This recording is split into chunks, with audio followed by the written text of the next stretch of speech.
Hello, good morning all of you. आप सभी लोगों का स्वागत है शिक्षा करियर इंस्टीट्यूट में। चलिए, आज के करंट अफेयर क्लास हम लोग स्टार्ट करते हैं। ठीक है।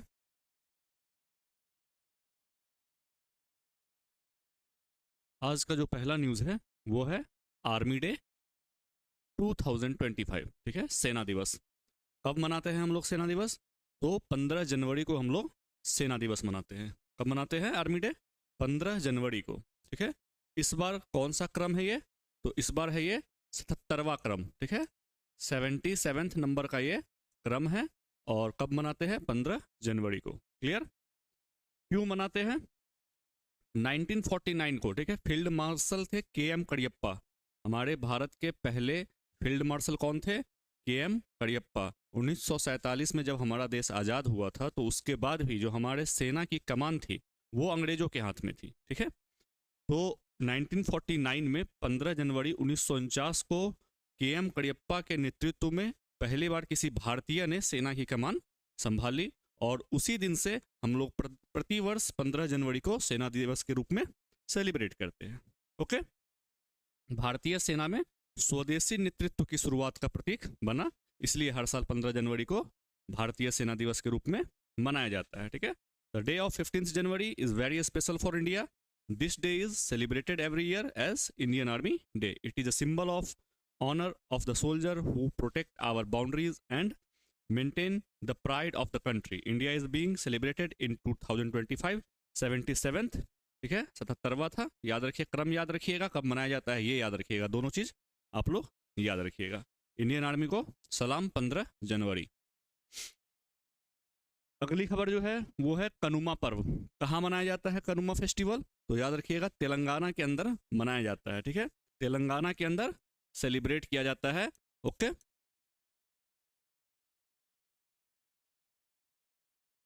कनुमा फेस्टिवल। ओके। मवेशियों की पूजा, फसल उत्सव मकर संक्रांति के तीसरे दिन आता है। ठीक है, मवेशियों की पूजा की जाती है, कृषि से जितने भी जुड़े हुए उपकरण हैं उनकी पूजा की जाती है। और मकर संक्रांति के तीसरे दिन ये फेस्टिवल सेलिब्रेट किया जाता है। Kanuma festival celebrated in Telangana is mostly dedicated to the worship of cattle. Usually this harvest festival fall on the third day of Makar Sankranti. On this occasion rural people worship cattle and agriculture equipment. ठीक है, मवेशियों की पूजा की जाती है, साथ में जितने भी कृषि उपकरण हैं ओके उनकी पूजा की जाती है। तो याद रखिएगा कहाँ मनाया जाता है वो याद रखिएगा। और इस क्यों मनाया जाता है, वैसे वनडे एग्जाम में तो नहीं पूछा जाएगा, बट कहाँ से ये बिलोंग करता है ये फेस्टिवल, ये बहुत ही इंपॉर्टेंट है। मवेशियों का त्यौहार कनुमा तेलंगाना में मनाया गया। आगे बढ़ते हैं। राष्ट्रीय हल्दी बोर्ड। केंद्रीय वाणिज्य एवं उद्योग मंत्री कौन है हमारे? पीयूष गोयल। सबसे पहले तो यही याद रखिएगा कि केंद्रीय वाणिज्य एवं उद्योग मंत्री कौन है, तो पीयूष गोयल जी है।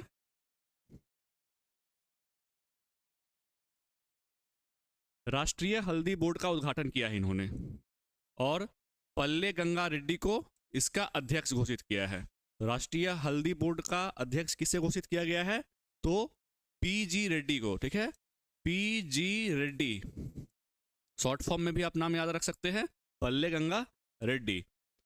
बोर्ड का मुख्यालय तेलंगाना के निजामाबाद में बनाया गया है। तो तीसरा पॉइंट लिखिएगा, बोर्ड का अध्यक्ष किसे बनाया गया है? तो पीजी रेड्डी को बनाया गया है। उद्घाटन कहाँ किया गया है? तो तेलंगाना के निजामाबाद में किया गया है।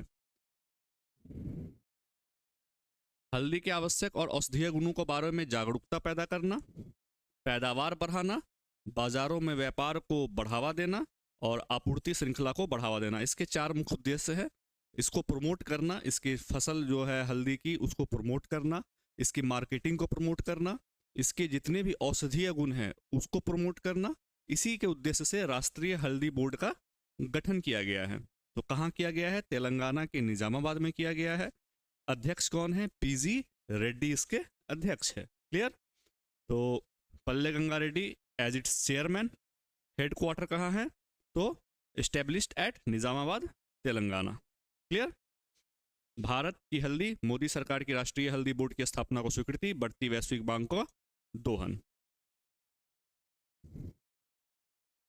यून सुक योल, मार्शल लॉ लगाकर बूढ़े फंसे यून, गिरफ्तारी वारंट के साथ पहुंची पुलिस। कहां के? दक्षिण कोरिया के राष्ट्रपति, इन्होंने दिसंबर में मार्शल लॉ लगाया था। ठीक है, खबर ये थी दिसंबर में इन्होंने मार्शल लॉ लगाया था, जिसे संसद ने क्या किया, निरस्त कर दिया। ओके, उसके बाद इनके ऊपर जांच बैठी, मामला कोर्ट में गया और इनके खिलाफ गिरफ्तारी वारंट निकला, क्योंकि इन्होंने गलत तरीके से मार्शल लॉ लगाया था। और जब इनके खिलाफ वारंट निकला और ये कोर्ट में नहीं पहुंचे, तो पुलिस वारंट लेके इनके घर पहुंच गई इनको गिरफ्तार करने के लिए। बुधवार 15 जनवरी को उनके आवास से गिरफ्तार कर लिया गया है। नाम याद रखिएगा। हाल ही में कहाँ के राष्ट्रपति को गिरफ्तार किया गया है, तो दक्षिण कोरिया के राष्ट्रपति यून सुक योल को गिरफ्तार कर लिया गया है। किस मामले में, तो मार्शल लॉ लगाने के कारण। 3 दिसंबर 2024 को देश में मार्शल लॉ लागू करने के लिए आपराधिक जांच चल रही थी। क्लियर। तो क्यों गिरफ्तार किया गया ये भी आपको पता चल गया, क्योंकि इन्होंने एक गलत तरीके से मार्शल लॉ को लागू किया था। साथ में दक्षिण कोरिया के ये राष्ट्रपति थे। ठीक है। South Korean deposed president Yoon Suk Yeol has been arrested by authorities from his residence on Wednesday January 15। Clear.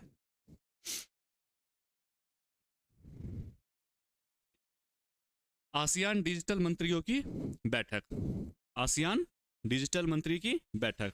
सबसे पहले तो जान लीजिए, आसियान की स्थापना 1967 में हुई थी, और वो घोषणा कौन सा था, तो वो बैंकॉक घोषणा के तहत आसियान की स्थापना 1967 में हुई थी। इसका हेडक्वार्टर कहाँ है, तो इसका हेडक्वार्टर जकार्ता के अंदर है। क्लियर। इसका हेडक्वार्टर कहाँ है, इसका हेडक्वार्टर जकार्ता में है। ठीक है। इसका हेडक्वार्टर कहाँ है, इसका हेडक्वार्टर जकार्ता में है। क्लियर। याद रखिएगा 1967 में बैंकॉक घोषणा के तहत एग्जाम में पूछा जा सकता है, तो क्लियर याद रखिएगा। तो पहला पॉइंट आप लोग ये बनाइएगा कि, और दूसरा बनाइएगा हेडक्वार्टर। अब ये खबर में क्यों है, तो डिजिटल मंत्रियों की जो बैठक हुई है वो कहाँ हुई है, बैंकॉक में। आसियान डिजिटल मंत्रियों की बैठक कहाँ हुई है, बैंकॉक में। क्लियर। थीम क्या है, सुरक्षित अभिनव समावेशी आसियान के डिजिटल भविष्य को आकार देना। तो इसकी जो बैठक हुई है वो कहाँ हुई है, बैंकॉक में, और थीम है सुरक्षित अभिनव स्वदेशी डिजिटल भविष्य को आकार देना। क्लियर। इंपॉर्टेंट क्यों है, तो जितने भी एआई, डिजिटल आइडेंटिटी वेरिफिकेशन, इन सारी चीज़ें हैं, डिजिटली चीज़ें जो जुड़ी हुई है, उनको प्रमोट करना, उनको सुरक्षित करना। ठीक है। उसकी उपयोगिता को जागरूक करना लोगों को, तो इसलिए ये बैठक बिठाई गई है। Digital minister started in Bangkok. Clear. क्रम कौन सा था, तो क्रम था 5वां। याद रखिएगा कैवा क्रम था ये 5th नंबर का क्रम था, और बैंकॉक में इसका आयोजन हुआ है। क्लियर। इसमें 10 सदस्य है। आसियान में कितने सदस्य हैं, कुल 10 सदस्य है। Clear. Brunei, Cambodia, Indonesia, Laos, Malaysia, Myanmar, Philippines, Singapore, Thailand और वियतनाम। तो टोटल 10 कंट्री है। हेडक्वार्टर जकार्ता के अंदर है। स्थापना 1967 में बैंकॉक घोषणा के तहत हुई थी। क्लियर। महिला हॉकी इंडिया लीग। महिला हॉकी इंडिया लीग क्यों है न्यूज में, झारखंड में पहली बार महिला हॉकी इंडिया लीग होने जा रहा है। इसका आयोजन राजधानी रांची के मारंग गोमके जयपाल सिंह मुंडा स्टेडियम में होगा। तो इसका उद्घाटन कहाँ हुआ है, तो रांची के अंदर महिला हॉकी इंडिया लीग स्टार्ट होने जा रहा है रांची में। ठीक है। रांची में स्टार्ट होगा, और पहली बार झारखंड में सेलिब्रेट किया जा रहा है, मनाया जा रहा है। Hockey India league is going to be held for the first time in Jharkhand. It will be organised at Jaipal Singh Munda stadium in Marang Gomke of the capital Ranchi. Grand preparation have been made for this. Clear. तो hockey match जो hockey India league है वो कहाँ start हो रहा है, तो वो झारखंड के रांची में स्टार्ट हो रहा है, महिला हॉकी इंडिया लीग। याद रखिएगा।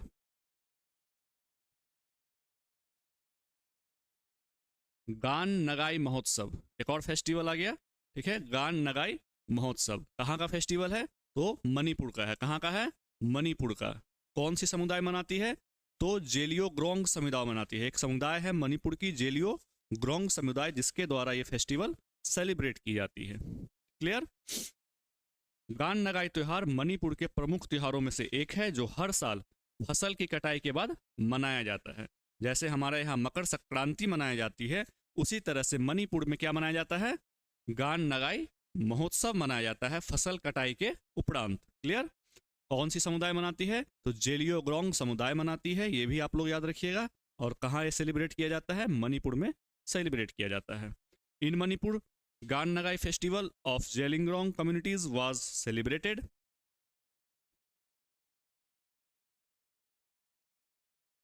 चलिए ठीक है, thank you to all of you.